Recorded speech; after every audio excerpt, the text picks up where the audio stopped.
আসসালামু আলাইকুম।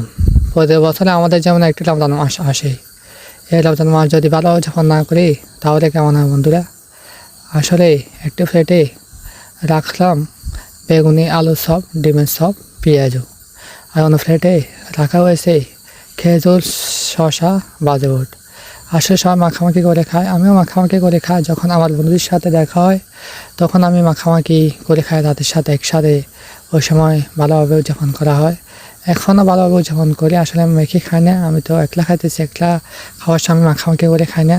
যেভাবে খাই বন্ধুরা, প্রথমত বাজেট মুখে দিলাম আর বেগুনি নিলাম, আগে এক কামড় দেওয়া হয়েছে, এখন এক কামড় দিলাম।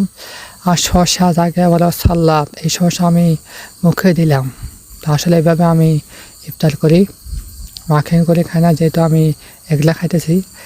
তো বাজুটার পাশে একটু প্লেটে শসা, খেজুর রাখা হয়েছে, খুব ভালোভাবে সাজানোভাবে দেখতে পাচ্ছেন।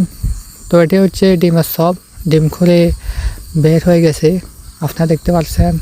আর আটা ধরে গেছে গুলগুলার মতো। তো মাগরিবের নামাজ পড়ে এসে ফ্রিজ দেখলাম, তো আমার চোখ ছিল প্লেটের উপর। এই প্লেটে রয়েছে বিরিয়ানি। গতকাল আমার প্রিয় ভাই বন্ধুরা ইফতার পার্টি দিয়েছিল আর আমাকে আকুনে মিনতি করছিল যাওয়ার জন্য, আমি যেতে পারি নাই। তো আমাকে ফার্স্ট সাইড দেওয়া হয়েছে। তো গতকালকে খাওয়া হয়েছে, এক প্লেটের বেশি হবে বিরিয়ানি, 2 প্লেটের মতো। তার এক প্লেট আজকে রয়ে গেছে, এখন গরম করে খাবো। তো এটি হচ্ছে চা। চা খেলে মন শরীর সতেজ থাকে। প্রতি বছর রমজান মাসে মাগরিবের নামাজ পড়ে এসে চা খাওয়া হয়। আলহামদুলিল্লাহ, খেয়ে খুব ভালো লাগে, মন শরীর সতেজ থাকে।